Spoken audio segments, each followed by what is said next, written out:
Astaghfirullahaladzim Alladzi la ilaha illa huwal hayyul qayyum wa atubu ilaih.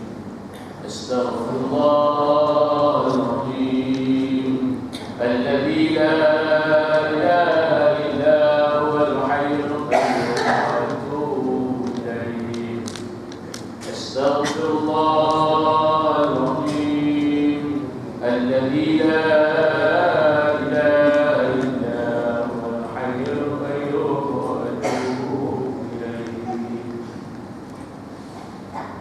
ila hadratin Nabi Mustafa Rasulullah sallallahu alaihi wasallam wa ala alihi wa ashabihi wal malaikati muqarrabin wa syuhada'i was salihin wa tabi'in lahu bi ihsan ila yaumiddin summa ila ruhil muslimin wal muslimat wal mu'minin wal mu'minat khususan ila ruhi abaina ummahatina jaddatina ustadina wa li ikhwanina alladhina sabaquna bil شيء عظيم غفر الله لنا ولهم أجمعين. الفاتحة. أعوذ بالله من الشيطان الرجيم. بسم الله الرحمن الرحيم. الحمد لله رب العالمين الرحمن الرحيم مالك يوم الدين إياك نعبد وإياك نستعين اهدنا الصراط المستقيم صراط الذين أنعمت عليهم غير المغضوب عليهم ولا الضالين. آمين يا رب. الحمد لله وحده wassalatu wassalamu ala rasulillah Muhammadur Rasulullah wa ala alihi wa ashabihi wa man tabi'ahu wa wala. Amma ba'du. Fa ya al-hadirun wa ya ayatul hadirat rahimahullah. Qala Allah subhanahu wa ta'ala fil Qur'an al-azim a'udzu billahi minasy syaithanir rajim. Yarfa'illahu alladhina amanu minkum walladhina utul ilma darajat. Sadaqallahu azim.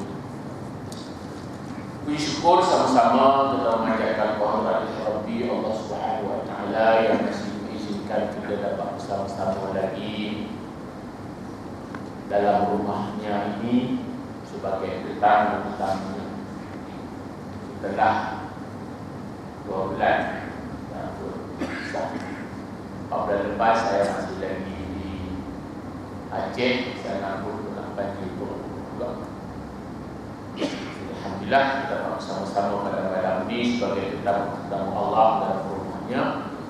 Oleh itu pertama-tama marilah sama-sama kita beriktikaf yang belum diiktikaf. Mudah-mudahan dulu kita menjadi ibadah dengan lafaz nawaitul i'tikaf fi hadzal masjid sunnatan lillahi ta'ala. Sahaja saya beriktikaf dalam masjid ini sunnah. Komposi masjid yang saya hormati, ahli al-qasam masjid, Dr. Imam, Dr. Bilal, Dr. Siap, tuan-tuan para ulama, guru-guru, ustaz-ustaz, ustazah-ustazah, cikgu-cikgu, ibu ayah, hadirin hadirat rahimahullah yang saya muliakan. Selamat kita bersua kembali setelah 2 bulan ya. Kita berpisah 2 bulan, kira tahun setahun. Kita berpisah tahun 2014. Hari ini sudah 2015 dan sudah melepasi pertengahan bulan. Begitulah keadaan masa yang begitu cepat sebenarnya. Dan Nabi SAW peringatkan dalam sebuah hadis yang mafhumnya tidak akan berlaku kiamat sehingga waktu atau masa dirasakan setahun bagaikan sebulan, sebulan bagaikan seminggu, seminggu bagaikan sehari, sehari bagaikan beberapa saat saja, beberapa jam saja. Dan hal ini mungkin kita sudah terasa. Adakah masa itu laju? Sebenarnya masa itu tak laju, sama juga. Yang lajunya kita, sebab sibuk dengan berbagai kesibukan, dengan berbagai fenomena dunia yang kita sendiri dipanggil menjemput atau mengundangkan asal ada di bala ataupun nikmat. Dua-dua itu bala pun dari Allah, nikmat pun dari Allah. Cuma tergantung pada kita nak tarik dari mana, nak tarik bala atau nak tarik nikmat. Nikmat yakni sesuatu yang kita suka. Itu nikmat. Apa yang kita suka, yang kita dapat dari Allah, sama ada kita usaha atau secara direct dari Allah, itu nikmat yang kita suka. Yang kita tak suka itu bala. Bala yang datang dari Allah, sama ada datang dengan sebab kita sendiri berusaha mencari bala, atau bala yang Allah beri secara direct. Ini sesuatu yang kita tak suka. Contohnya, yang kita suka ni sehat, nikmat. Ada sehat, kita usaha beri sunnatullah, bukan ubat dan sebagainya. Sakit itu bala, tak ada orang suka sakit. Maka sakit itu sama ada kita usaha sakit, yang kita jaga pemakanan dan sebagainya, dan kadang-kadang sakit itu direct dari Allah. Begitu juga nilai lain. Dua bala, mana ada suka turun ya? Bala lemah, rabun mata. Sebenarnya semua yang kita tak suka itu bala dari Allah. Nikmat yang kita suka juga dari Allah. Maka nikmat dan bala itu Allah sudah sediakan. Maka kalau kita cari yang mana satu, bagi orang yang beriman, apa saja yang dapat dari Allah, sama ada nikmat ataupun bala, menjadi rahmat bagi dia. Nikmat menjadi rahmat, bala pun menjadi rahmat bagi orang beriman. Tapi bagi orang yang tidak beriman, jangankan bala, nikmat pun menjadi laknat bagi dia. Contoh, Allah beri nikmat sehat. Bagi orang beriman, kesehatan itu jadi rahmat. Ngaji, tolong orang, ibadah rajin, boleh bangun dengan bala, berusaha sesuatu yang Allah suruh. Jadi nikmat. Sehat itu jadi rahmat bagi dia. Tapi bagi orang tak beriman, Allah bagi sehat. Dengan sehat itu dia jadi laknat. Gak buat maksiat, dia mencuri, bunuh orang, tipu, jahat orang. Orang sedang sebab banjir, dia sedang pecah kedai, kerana sehat.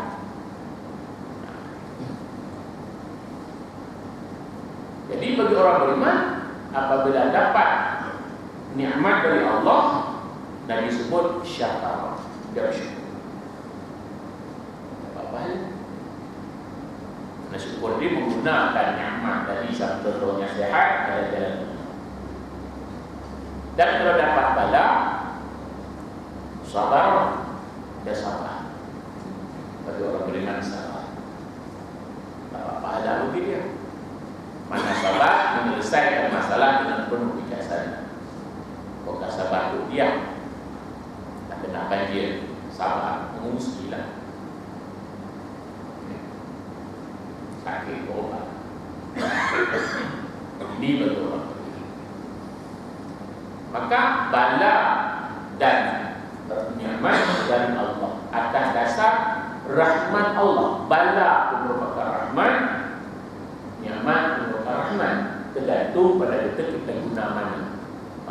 sebaliklah. Jangankan bala jadi laknat, nikmat pun boleh jadi laknat pada orang yang menerima itu. Maknanya Allah tidak pernah menzalimi hamba. Allah tidak pernah zalim pada hamba. Bala memang sudah ada,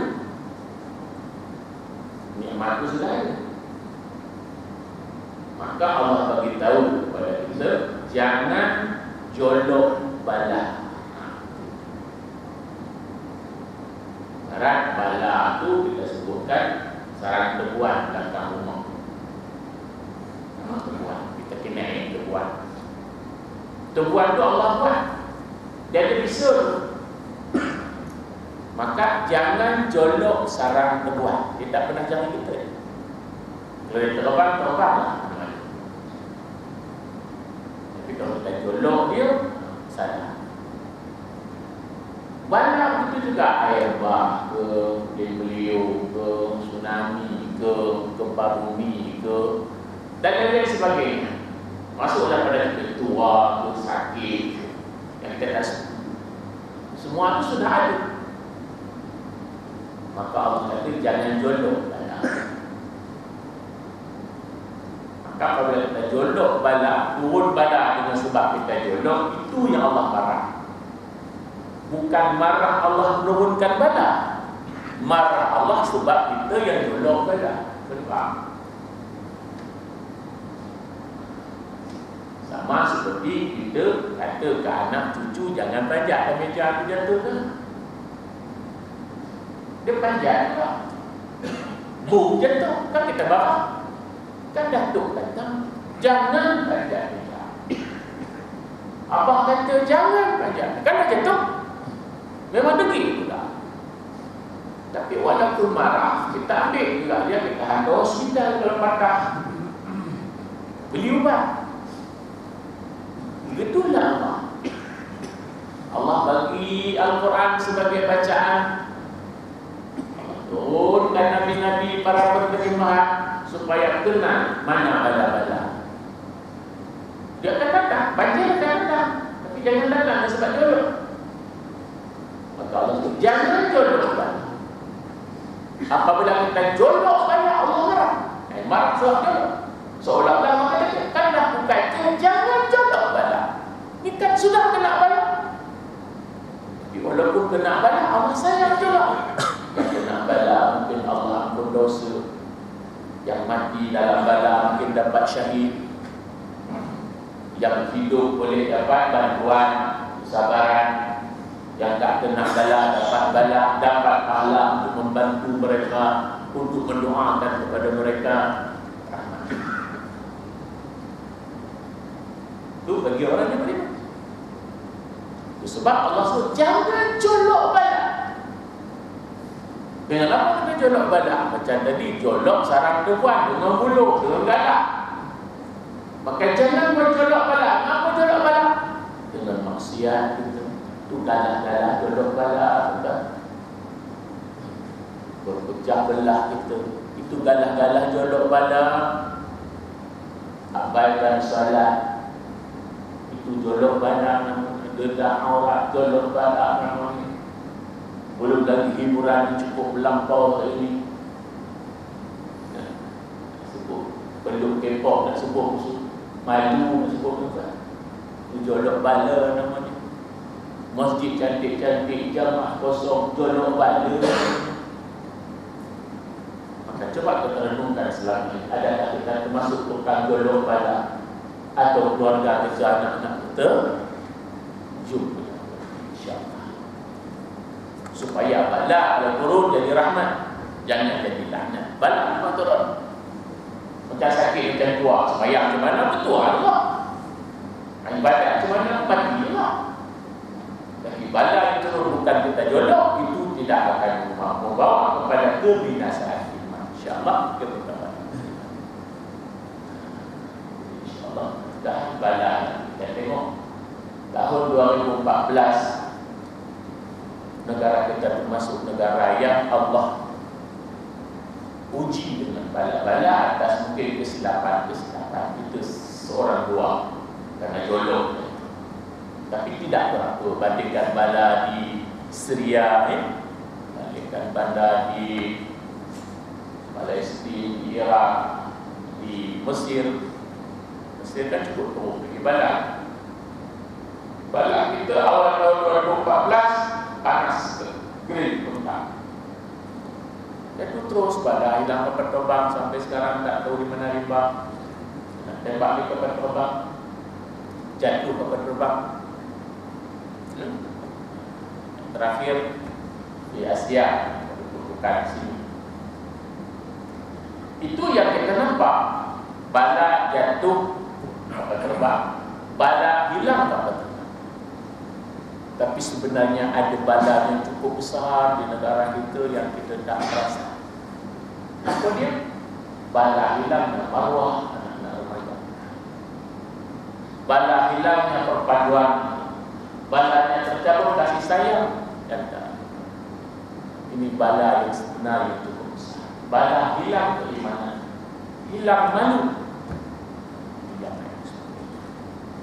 Jadilah tuan-tuan dan Allah, bagi kita orang beriman, semua itu adalah menjadi ujian dan peringatan kepada Allah Subhanahu wa taala. Allah marah bukan marah karena zalim, tapi marah karena sayang. Ingat, sayang Allah. Kenapa kamu jolok bala? Bagi orang beriman, maka akan dapat rahmat dan keampunan. Banyak cerita oleh tersebut, rahmat itu cukup hebat Allah. Jadi mudah-mudahan tahun 2015 ini atau 1346 ini Allah berikan apa namanya kebaikan kepada kita dan anak-anak kita. Kalau tahun 2014 merupakan tahun jatuh, bukan saja kapal terbang, jatuh akhlak, jatuh marwah, dan juga tahun hilang. InsyaAllah mudah-mudahan tahun 2015 ini tahun perjumpaan kembali. Jadi alhamdulillah bila sedikit saya pandang sebagai yang kenangan kepada kita agar kita tenang jiwa.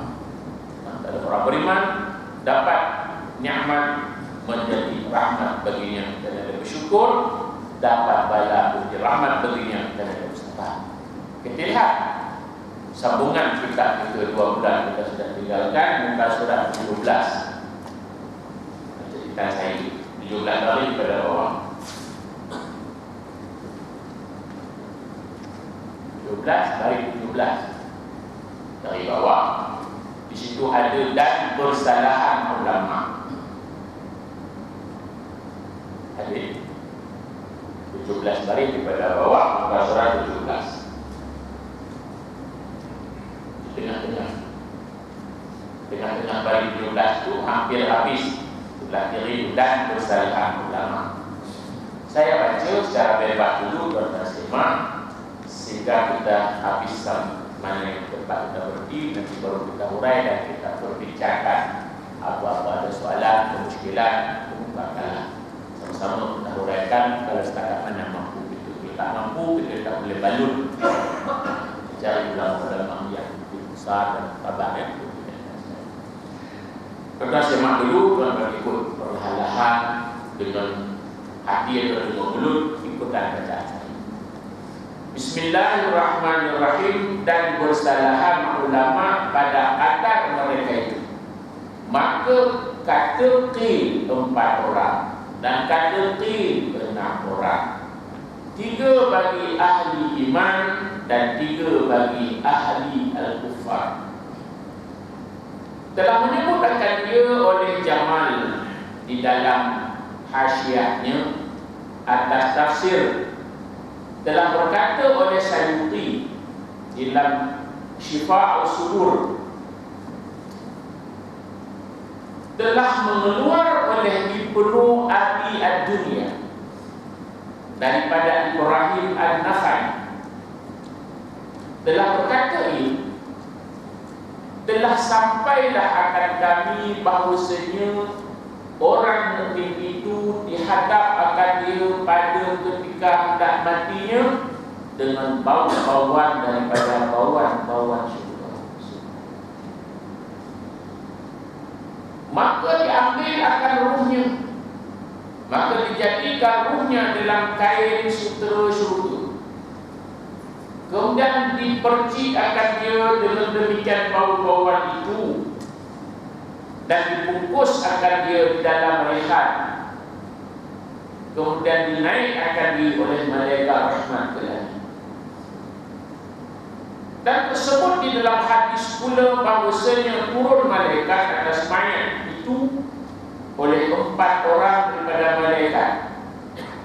Satu malaikat menghela ia agar ruhnya daripada pihak hadapan yang kanan, dan satu malaikat menghela ia akan dia daripada hadapannya kiri, dan satu malaikat yang menghela ia akan dia daripada pihak kanannya, dan satu malaikat yang menghela akan dia daripada pihak kiri.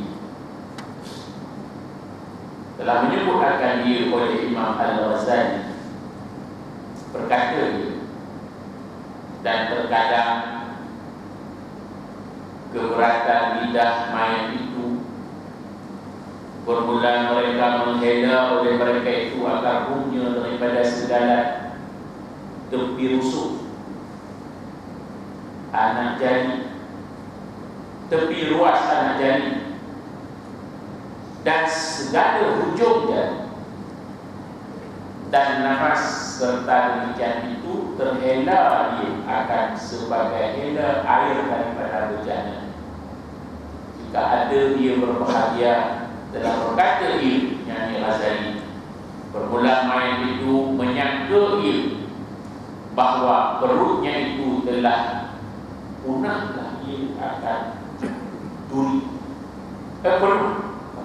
telah penuhlah ia akan duri, dan merasa ia bahawa nafasnya itu keluar ia daripada lubang jarum, dan oleh lahirnya itu sehingga bertakuk ia atas bumi, dan ia pihak antara tubuhnya. Maka apabila sampai ruh itu kepada hati, maka keluarlah lidahnya daripada berkata-kata, dan dihimpunkan nafas itu pada dada. Kemudian pada demikian itulah bersalahan ikhwan orang yang lahir, orang yang mati. Maka setengah daripada mereka itu orang yang ditikam akan dia oleh malaikat. Pada ketika itu dengan lembing yang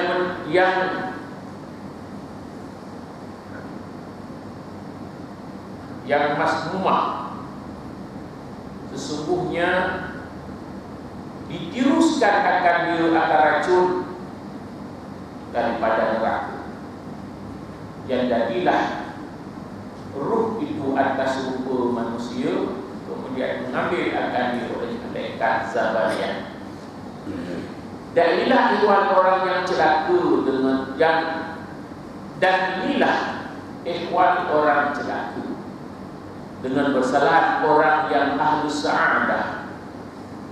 Maka bermula kelakuan itu bersalah-salahan, bersangat dan tahqiq dengan diibaratkan seorang itu, dan telah mengeluar oleh Ahmad dan Al-Bizar, dan telah memsah ia akan dia daripada Abu Hurairah, daripada Nabi sallallahu alaihi wasallam, bersabda ia adalah malakul maut datang ia akan manusia pada hal zahirnya dengan nyata-nyata, maka datang dia akan Musa alaihissalam,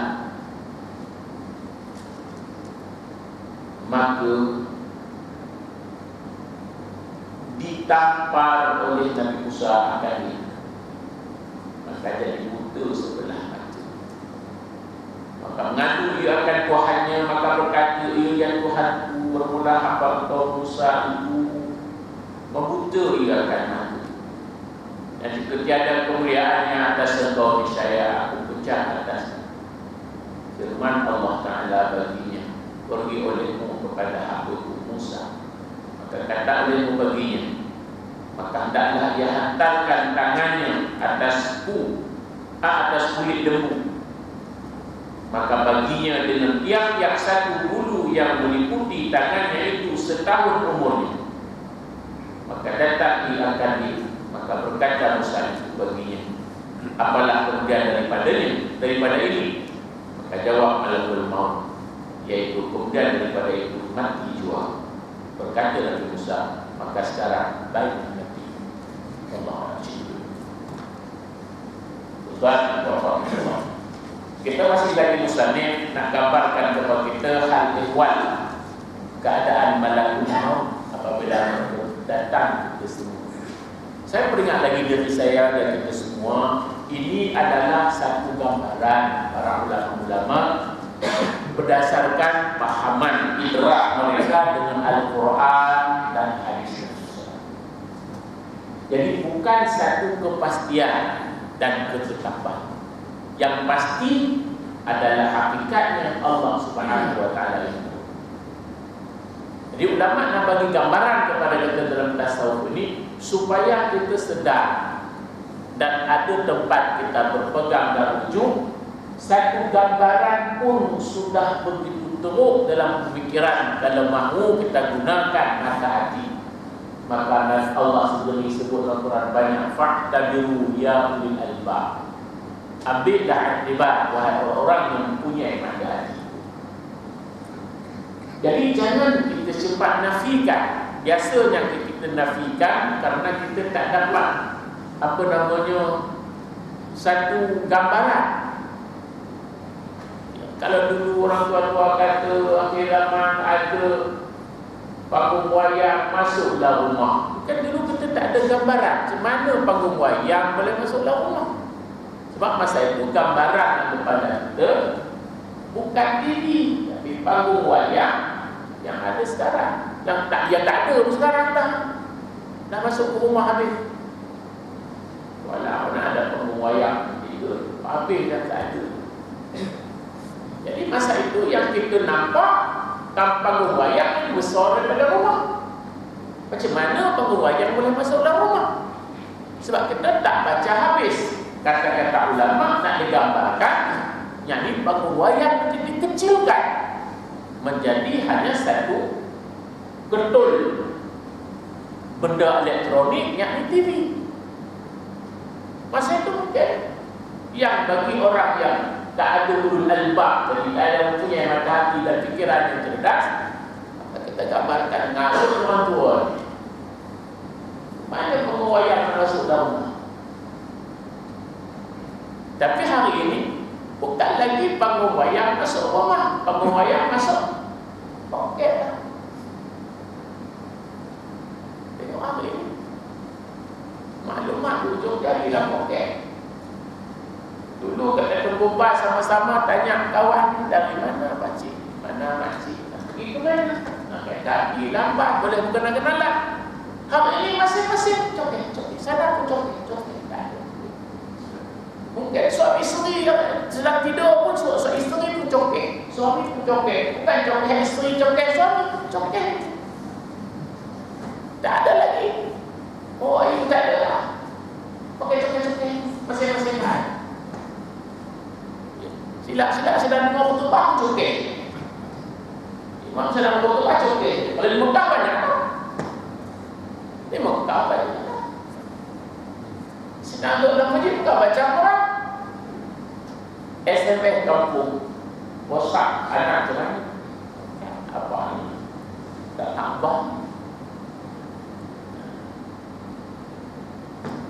Kalau dulu memang kenapa? Itu sebab saya kata tak lama lagi kalau hari ini kad penadah kita guna poket kampus. InsyaAllah kalau panjang umur kita, anak-anak kita mereka letak penadah besar bubuhkan badan kita. Tak bubuh lagi kampus. Mungkin tak lagi dorang sikit masuk chip dalamnya. Tak payah lagi tak ada hilang. Tak penadah. Ya. Dia apabila ada scan dia nampak saya cibuh dalam badan. Tak ada lagi banjir hilang tak penandang sekarang cukup ramai. Tak ada hilang dalam badan. Kalau hilang orang hilang. Hilang orang pun boleh scan ni siapa punya mayat.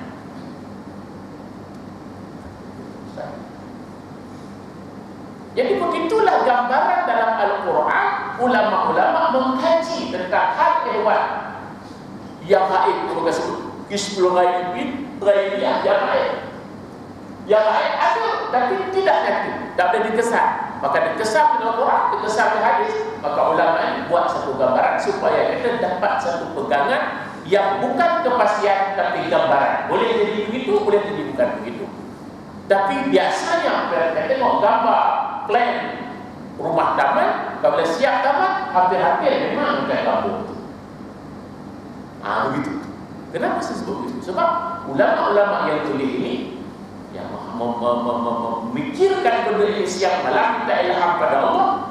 Cerita mati yang tulis, yang mengharapkan perkara mati ini pun belum merasa mati. Maka kita peringat awal-awal. Sebab ada sebahagian hamba Allah, apabila seorang penceramah atau kita mengaji cerita syurga, apa dia kata? Oh, cerita syurga macam dah masuk je. Jadi seolah-olah ada nafikan tu. Kamu cerita syurga, tak main ulama puan dan bohong ibu punya. Bila ada masuk syurga? Cerita ada pohon dan ada pokok bawah itu komplain. Ada Allah cerita dalam Quran. Itu satu gambaran. Yang hakikatnya la ain ra'at, belum pernah tengok. La uzun sami'at, belum pernah dengar. La khatara fi qalbi bashar, tak mampu nak digambarkan dalam mana-mana hati manusia. Maka kita tengok hari itu, ingatan kita selalu ini adalah satu gambaran daripada ulama-ulama tasawuf yang faham tafsir, faham hadis. Kepastiannya masing-masing tunggulah siapa dia malaikat maut itu. Tidak terkecuali itu. Tahun lepas atau 2 bulan lepas sudah diceritakan oleh misalnya kepada kita, malaikat maut apabila datang kepada seseorang nak tarik nyawa, dia bukan satu malaikat dia, tapi dia bawa dia punya ahli-ahli yang berkuasa dia. Ya ke? Bangun. Nah, pasti kita akan sempat berdialog dan tengok. Walaupun mati jatuh dalam penerbangan laut, sempat. Sudah dengar rekaman kotak hitam saat-saat akhir penerbangan tu, ada yang nak demam, nak pingsan. Macam mana cerita, ada sebut Allah Akbar, ada macam-macam. Rekaman dalam kopek penerbang, kotak hitam. Bayangkan suara terakhir masa kapal terbang itu melambung macam itu. Allah Rabbi. Saya itu daripada Pulau Batam balik Medan. Di Medan satu Aceh banjir. Maka sampai Aceh pukul 6.30, pukul 7 sudah berita di belakang saya itu KSA jatuh. Saya pun ada di Batam, Medan itu turun juga sedikit angin yang tak elok, tidak hidung juga. Tapi alhamdulillah. Ya. Jadi kita sambung hari ini dan bersalahan ulama daripada kadar mereka ini. Maka kata 4 orang. Maksudnya malaikat datang bawa member ataupun bawa siapa? Pembantu.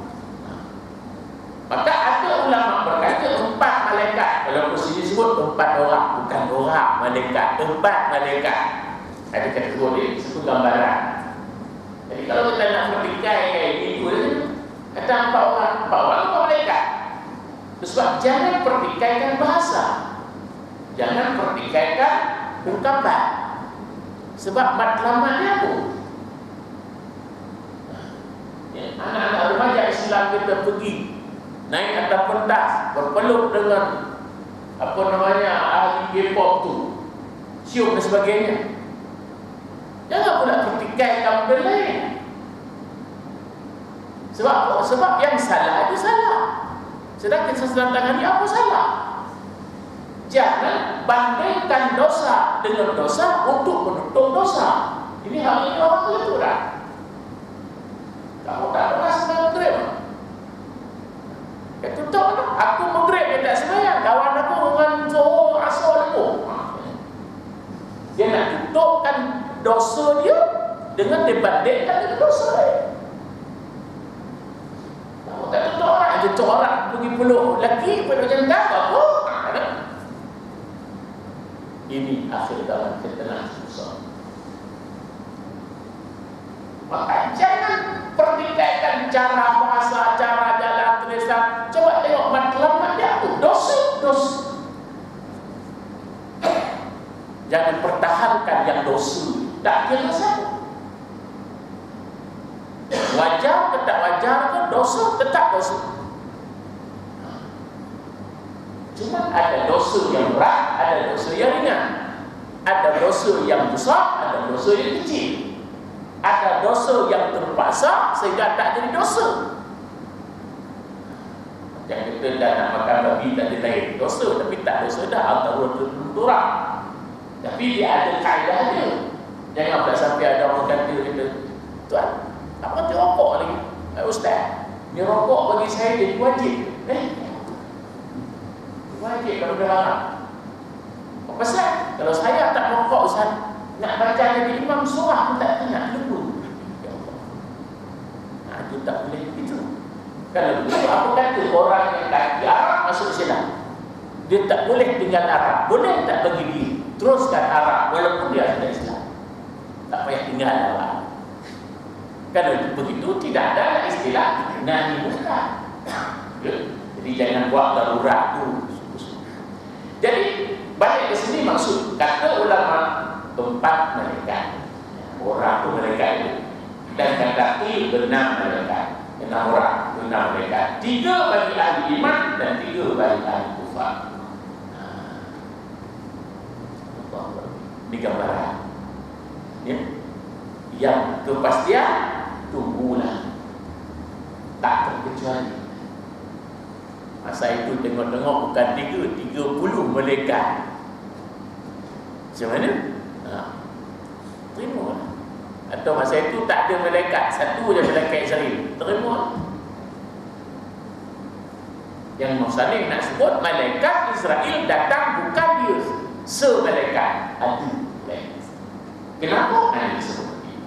Telah menyebutkan dia oleh Jamal dari dalam hasyiahnya. Ada tafsir telah berkata oleh Sayyidi dalam Syifa Usul, telah keluar oleh Ibnu Abi Ad-Dunya daripada Ibrahim An-Nakhai, telah berkata dia, telah sampailah akan kami bahawasanya orang mukmin itu dihadap akan daripada ketika hendak matinya dengan bau-bauan daripada bauan syurga Allah.